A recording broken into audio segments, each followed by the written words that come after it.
Namaste, Jai Bharat. This is about the Amsterdam attack on the Jews. The After a football game, it was planned, evidently very planned. The pro-Hamasians, pro-Hezbollites, pro-Houthis, pro-Palestinians, and pro-terrorists. These people, they have planned that there are such considerable amount of Jews present in the football game, and there are also considerable amount of Jews in Amsterdam, Netherlands. So they are likely to come out of after the game. They'll come out this way, this way. These are the routes which they are likely to take on the return, and these things they are well planned, and they started attacking them badly. This took place. Of course, the Netherlands government, they are very strong. They will definitely take strong action, etc. etc. But look at these supporters who attacked the Jews are fundamentally and basically refugees. They are asylum seekers from other countries. Amsterdam do not have such people. They are asylum seekers from far-flung distant lands with a totally alien, differentiated Sanskriti culture. They have joined hands together to take out their frustration on the Jews in a land which doesn't necessarily belong to them. Now, look at the operation of Hamas a year before, 1 year before. The Hamas had, there are people or agencies or organizations or even nations who fund these people, and keep funding, and these people therefore are never short of money. And look at the Hamas operation which took place a year before. They took long time, must be roughly like 20 years plus, and they spent, we don't know how much, but an unimaginable amount of money to create the underground tunnel nexus. They simply believed, or rather were convinced, that under these tunnels, under the protection of tunnels, they are safe. There are tunnel nexus. They have made a parallel world in the tunnels, which of course definitely Israel knew, others knew, but then they did nothing. They did nothing because of so many hues and cry of humanism, humanitarian, and also with the operation of the left liberal deep state kind of politics and policies and politics which are with short term gain. They were so established, and suddenly they thought that they will be able to destroy Israel that way. And what have they done? They just busted into the civil society and killed people indiscriminately and picked up some people as captives and kept with them. This they have done.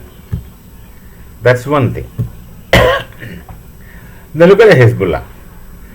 So as a result of this Hamas operation, Israel started, of course, taking things back on Hamas. It was going on.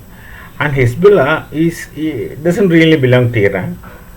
I do not know, they don't belong to any nation. I don't know if they have passports, from which country they have passports. I'm really at a loss to understand. The Hezbollah is a proxy army, and the very concept of proxy army is ridiculous. They're a proxy army, patronized by everyone knows Iran. They had nothing to do with this thing. They intervened. They started sending projectiles, the form of missiles, to Israel. Okay, they also put their hand. And the Houthis, they also came into the picture. And then the Iraq, there was another version of Hezbollah. They also wanted to come in picture. And there are some militants in Syria. They also wanted to come into the picture. So none of these militants or none of these terrorists have any root in any nation, explicitly or officially. They join hands together. Not really, they are not that very coordinated, or they don't have a coherence per se. Each one does the same thing in their own way, in their own manner. They attack and look at the situation because of these impulses and foolish speculations, and that they continue doing. Look at that and then see the results of what happened. The Hamas is literally no more. The Hezbollah is literally no more, and many people are unable to even visualize an attack on them. So they cry on the one hand, but again, the whole thing will go back to square one the moment they get freedom. Now they are under pressure. The moment that pressure is reduced, need not to get removed or neutralized. The moment the such pressure is reduced, they will again come and act like the sea. Now, how do you understand the situation? What do you call these people? To my understanding, I would like to call them only as gluttons for punishment.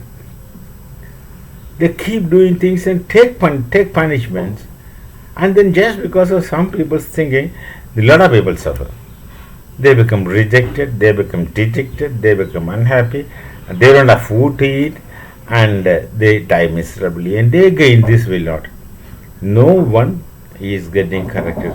The word, the English word incorrigible, my God, I never thought it can be so correct. These guys are incorrigible, and we can't understand how they keep on doing this. Well, is it for any kind of cause? No, there's no cause at all. There's a genuine cause. There's no real reason apart from some visualized imaginations of some kind of stories which they get from some other sources, which have been told to them by some kind of spurious or assumed authority. And then in Netherlands, in Amsterdam, with all these things are in front of them, and they would still want to do it. Now, these things will have repercussions, these things will have reactions. Now you see what's going to happen. In all likelihood, Netherlands is going to take very stringent measures against such people. Call them as terrorists only, I don't know, which they have no nationality in any sense, in any case, because they're all migrants, immigrants, and refugees, and they create all those things. Don't they? Is there no one in that group would provide sense with them, sense to them that you do these things can happen. You do this, as you so you reap. If you do this, and these things will be reacted. Now look, if Netherlands really takes serious actions on them, they would put restrictions on their madrasas where these things are nourished and these things flourish.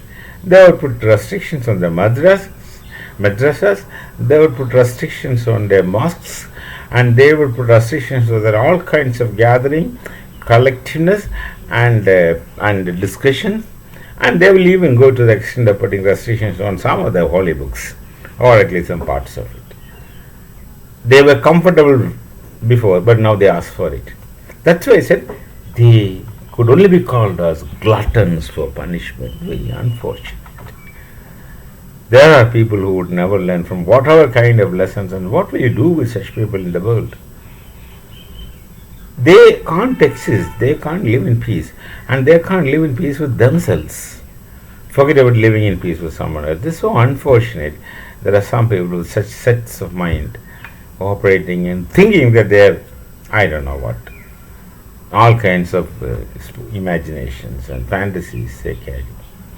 It's very unfortunate. They just attacking the Jews just because they're Jews. In Amsterdam, they planned. They will come out of this way, they will come out of that gate. They will take this route. They will take that route. So many will be maybe there. So many maybe here, and so many are there in Amsterdam. They are doing this work, this work. First we will attack them, then we will attack the other Jews living there. The world is not really going in the right direction.